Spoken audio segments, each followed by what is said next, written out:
West End. I'm director of Widgets and Stone. We're a creative design company. As a business, we do have a budget. It's constantly changing, but we're very aware of what our expenses are sort of every month. So yes, we do budget to a degree. So we offer insurance to our employees, health insurance.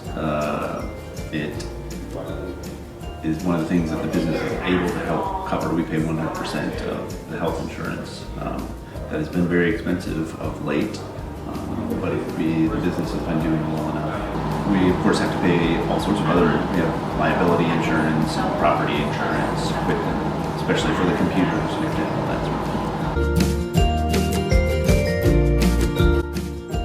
My name is Drake. This is Kate, my wife, and my daughter Johnny May. And we have been married for almost 4 years. Yep. And we recently just got a house. We have 2 dogs, and we both have jobs. Kate's actually off right now while on maternity leave. And we have been out of college for about a year now. We attempt to budget. We do the best we can, but majority of the time we do not stick to our budget. We do have a savings budget. We try to put away $600 a month for anything. The goal is to try to do $600 a month to put away to be saved. For like an emergency fund. Yeah. So that's our goal. Again, every month it doesn't happen, but we do, if we get extra here and there, we try to take a specific amount from each paycheck and put it in a savings. But we just got the house in order to save money because our apartment was 3 times as much as our mortgages.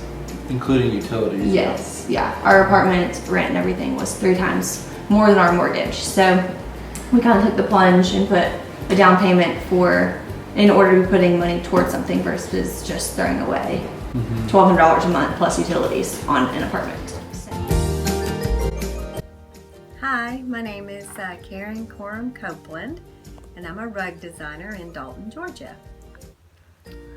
Yes, we try to stick to a budget. With 5 people in our family, we try to stay to a strict budget as best as we can. Yes, we try to save 10% every month to try and put in an emergency fund in case of tires, air conditioning, something happens to an emergency, a medical issue. So we try to stay at 10% per month. I have a savings account through my work that I have a direct deposit, and try to use it as a 10 to 20% so that we have a savings for the future. Colleges, for weddings, for additional education, and also vacation.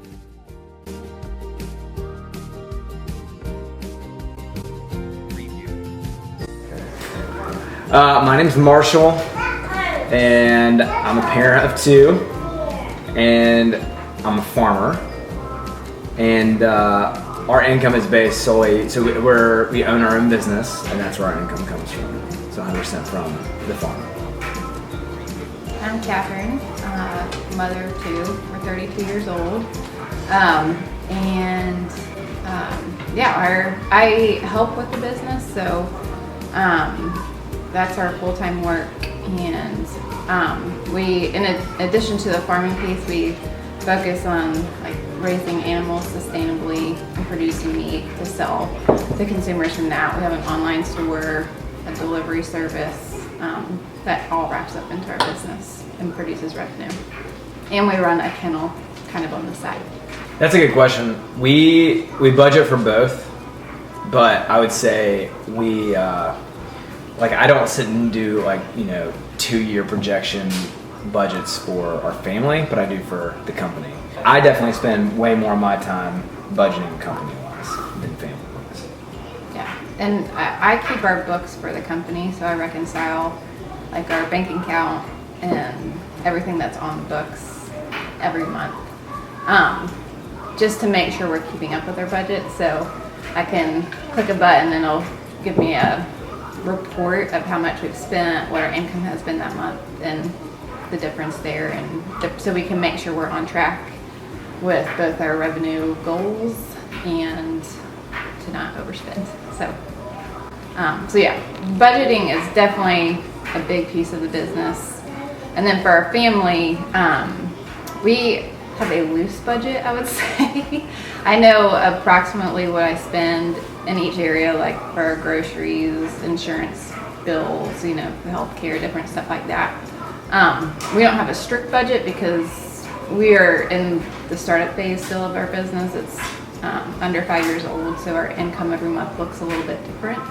Some months it's quite nice, some months it's very skinny. So it just depends on the time of year, the month. And so I just kind of adjust and generally know how much I spend and how much I have to spend, if that makes sense. The other thing that's interesting is because of what a company is, because it's in the first 5 years, we, you know, like throughout any given year, we'll be thinking about, like, we will see opportunities coming down the pipeline that we may want to take with a company, and so, or like there may be a small pivot as a company where we can, like, you know, there's a opportunity we want to take advantage of, and so if in like month, you know, 3, we decide to invest, you know, a certain amount in something in Eden Thistle, then it kind of makes, like, then we will kind of pivot as well as a family, like we will come back like that family budget. So in a sense, it's like a moving target. Hi, my name is Sean, and I'm Sarah's sister. I graduated from UTC with my undergrad in 2015, and I'm currently wrapping up my master's at Lipscomb University in Nashville. So right now I'm living in an apartment, and so I budget for my rent, and then I budget about $100 a week for groceries and food. I mostly cook at home. I try not to eat out too much because that can kind of get expensive, but I found about $100 a week is really good for grocery expenses. And then I also budget, then I make like a personal budget of things that I might need in that month. So this could be like clothes, or like getting my hair done, or, you know, any kind of like school supplies, or if I want to get my nails done that month or something like that. So I try to make sure those are pretty balanced out so everything doesn't pile on in the same month. So if I plan ahead long enough and try to keep a really organized calendar, I feel like that's really helpful. So for unexpected emergencies, this could be like, or say something happens to your car and you need new tires, or you need something. I always try to keep about $1,000 at minimum in my emergency fund and just don't touch it. I try to treat it like a savings account, so I think it's a really smart idea. And if you do have to dip into it, make sure that you reach that $1,000 goal again if you do have to use money out of it. Hi, I'm Peg Rustin. I'm the mother of 9 children. My eldest is 25, my baby is 6. I just got back from taking my daughter home from my first year in college, so I'm a little bit tired today. Yeah, and this is Paul. I'm Paul Rustan, I'm 46, same as her, kid-wise. Did not go bring the kid back from college. Yes and no. We have gotten better as we've gotten older at kind of planning, this is the amount we have for X amount of time. So lately, we know we have a certain amount per month. It was in our bank account, then that was what our budget was. right? Is that okay? I would say we, okay, you can use your words, those are not my words, those are your words. All right, she rejects everything you say. No, I think we are not good budgeters. So what? Why are you rejecting me like I'm gonna say we were a bad budgeter? I think we have a good plan for long-term goals. We have people in place to help us budget well for long-term goals. In the short-term goals, we give a whole lot of grace to our picture, knowing that God is in control of the daily things. So we have a lot of flex in our daily budget. We are not super tight in our daily budget. Long-term, I think we have a pretty clear picture of where we're headed. And I think we're pretty on track for that. Yep. That's how we budget. More long-term. Decent in the short term, but the short term, Still crisis in Yeah. the short term. oh, Well, we had good fortune of having I'm not. Of having a bag of money fall out of the sky and hit us. No. We had good fortune of having family business sell and then having people tell us that we needed to have advisors in place. And so we had a financial advisor. I'm choking on food all the time. So we had a financial advisor connect with us when we were very young, which we didn't really know was advantageous, and it's been fantastic.